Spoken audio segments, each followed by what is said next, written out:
Hi friends, இன்றைக்கி நம்ம எதை பற்றி பார்க்க போகிறோம்னா மட்டன் குழம்பு. சண்டே ஆகிட்டாலே மட்டன் குழம்பு தான். வாங்க இன்றைக்கி சூப்பரான சுவையில் மட்டன் குழம்பு எப்படி வைக்கலான்னு பார்க்கலாம். ஃபஸ்ட்டு மிக்ஸி ஜாரில் கொஞ்சமாக தேங்காய் சீல் எடுத்திருக்கேன். இந்த தேங்காய் சீலை முதலே நல்லா அரைச்சிக்கோங்க. ஏன்னா மொத்தமாக போட்டு அரைச்சிங்கன்னா தேங்காய் சீல் கொஞ்சம் முழுசாக இருக்கும். அதனால் நான் ஃபஸ்ட்டு தேங்காய் சீலை மட்டும் தனியாக அரைச்சி எடுத்துக்கிட்டேன். இது கூட 50 கிராம் சின்ன வெங்காயம். நான் சின்ன வெங்காயத்தை வதக்கலை, அப்படியே சின்ன வெங்காயம் பச்சை வெங்காயத்தை தான் நான் அரைக்க போகிறேன். இந்த அளவில் 50 கிராம் சின்ன வெங்காயத்தை எடுத்துக்கோங்க. கூட ஒரு துண்டு இஞ்சி, ஒரு 10 பூண்டு நல்லா உரிச்சிட்டு, இது கூட நம்ம ஒரு டீஸ்பூன் சோம்பு, ஒரு டீஸ்பூன் கசகசா, இது எல்லாமே சேர்த்து நம்ம அரைச்சி எடுத்துக்கலாம். உங்களுக்கு வேணும்னா நீங்கள் முந்திரி பருப்பு கூட ஒரு 5-6 முந்திரி பருப்பு கூட சேர்த்து அரைக்கலாம். நான் முந்திரி பருப்பு சேர்க்கல, அது ஆப்ஷனல் தான். நீங்கள் இதை நம்ம கொஞ்சம் தண்ணி ஊற்றி அரைச்சி எடுத்துகிட்டு வந்துடுவோம்.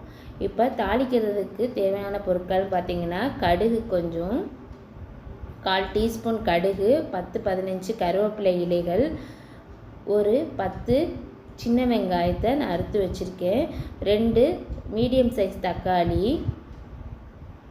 கொஞ்சமாக 2 டீஸ்பூன் மட்டன் மசாலா பொடி எடுத்திருக்கேன். நான் சக்தி மட்டன் மசாலா பொடி தான் எடுத்திருக்கேன். 1/4 டீஸ்பூன் மஞ்சள் தூள், 1 டீஸ்பூன் மிளகாய் பொடி. இப்போ நான் குக்கர்லேயே செய்ய போகிறேன், அதனால் கொஞ்சமாக நல்லெண்ணெய் ஊற்றி, நல்லெண்ணெயில் கறி குழம்பு வச்சிங்கன்னா டேஸ்ட்டு சூப்பராக இருக்கும். நல்லா எண்ணெய் காஞ்சதுக்கப்புறமா நீங்கள் கடுகு போட்டு தாளிங்க. கடுகு நல்லா பொரிஞ்சதுக்கப்புறம் நீங்கள் கருவேப்பிலை இலைகளை போடுங்க. ஒவ்வொன்றுக்கும் தாளிப்புறதுக்கு கேப் விடுங்க, அப்போ தான் அது அந்த தாளிப்புடைய டேஸ்ட் நமக்கு கிடைக்கும். கருவேப்பிலை இலைகள் நல்லா பொரிஞ்சதுக்கப்புறம் நம்ம அறுத்து வச்சுருக்க சின்ன வெங்காயத்தை போட்டுருவோம். சின்ன வெங்காயம் நல்லா ப்ரௌன் கலரில் வரட்டும். நல்லா ஒரு மாதிரி லைட் ப்ரௌனிஷ் கலரில் வந்ததுக்கப்புறம் நம்ம தக்காளி ஆட் பண்ணுவோம். இப்போ இந்த கலரில் வந்துடுச்சு. இப்போ நம்ம அறுத்து வச்சுருக்க அந்த 2 தக்காளியும் இது கூட சேர்த்து ஆட் பண்ணிக்கலாம். தக்காளியும் நல்லா வதங்கணும்.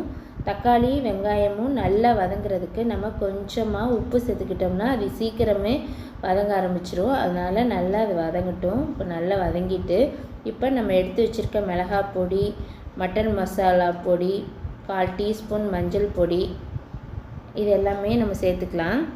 மட்டன் மசாலா பொடி சேர்க்குறதுனால நம்ம கரம் மசாலா பொடி, மல்லிப்பொடி எதுவுமே சேர்க்க தேவையில்லை.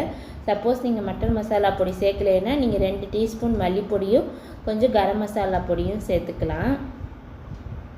இப்போ நான் 1/2 கிலோ மட்டன் எடுத்திருக்கேன். இது கூட சேர்த்து நம்ம ஆட் பண்ணி நல்லா வதக்கிக்குவோம். நல்லா வதக்கிட்டு அந்த மிளகாய் பொடி ஃபுல்லுமே இந்த இதில் கோட் ஆகணும். நல்லா எல்லா பக்கமும் திருப்பி விட்டு நல்லா வதக்கிக்கோங்க.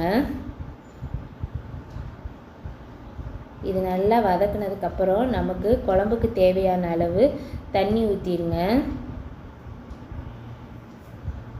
நல்லா தண்ணி ஊற்றிட்டு நல்லா குக்கரில் நல்லா விசில் விடுங்க. நல்லா விசில் விட்டால் தான் குக்கர் நல்லா கறி நல்லா வெந்து வரும். அப்போ தான் டேஸ்ட் நல்லா கொடுக்கும். நீங்கள் வாங்கும்போது இலை ஆட்டுக்கறின்னா இன்னும் நல்லா டேஸ்ட்டாக இருக்கும். இப்போ நான் குக்கர் மூடி வச்சுட்டேன். எனக்கு நல்லா 7-8 விசில் வந்துருச்சு. இப்போ நான் இதை திறந்து காட்டுறேன், வாங்க பார்க்கலாம். வாவ், பார்த்தாலே சாப்பிடணும்னு ஆசையாக வருது. நல்லா செம்ம இதாக இருக்குது. இப்போ நம்ம அரைச்சி வச்சுருக்க தேங்காய் சீல் இதெல்லாம் அரைச்சி வச்சுருக்கோம் பார்த்தீங்களா, அதை இப்போ நம்ம ஊற்றிக்கணும். என்னதான் நம்ம குக்கரில் விசில் விட்டாலும் கொஞ்சம் நேரம் திருப்பி மறுபடியும் கொதிக்க விட்டால் தான் அந்த தேங்காய் சீல், வெங்காயம், இந்த பச்சை வாடையெல்லாம் போகும். அதனால் இது நல்லா குக்கர்லேருந்து எடுத்து நான் மாற்றி வடைச்சட்டிக்கு நான் மாற்றிக்கிறேன். வடைச்சட்டியில் மூடி வச்சு கொஞ்சம் நேரம் அது நல்லா கொதிக்கட்டும். கொதிச்சிச்சுன்னா தான் அந்த கறியில் நல்லா உப்பு மசாலா எல்லாமே நல்லா இறங்கியிருக்கும். உங்களுக்கு அந்த வெங்காயத்தோட பச்சை ஸ்மெல் எதுவுமே வராது. அதனால் இது நல்லா கொதிக்கட்டும். உப்பு டேஸ்ட் எல்லாம் பார்த்துக்கோங்க. பார்த்துட்டு உப்பு பத்தலைன்னா கொஞ்சோன்னு ஆட் பண்ணிக்கோங்க. அவ்வளோதான் ஃப்ரெண்ட்ஸ், நமக்கு சுவையான மட்டன் குழம்பு ரெடி ஆகிடுச்சு. நீங்களும் உங்கள் வீட்டில் சமைச்சு சாப்பிட்டு பாருங்கள். இந்த அம்மு சமையல் சேனல் உங்களுக்கு பிடிச்சிருந்துச்சுன்னா லைக் பண்ணுங்கள், ஷேர் பண்ணுங்கள், சப்ஸ்கிரைப் பண்ண மறந்துடாதீங்க. உங்களுக்கு என்ன நான்வெஜ் பிடிக்கும்னு கீழே கமெண்ட் செக்ஷனில் சொல்லுங்கள்.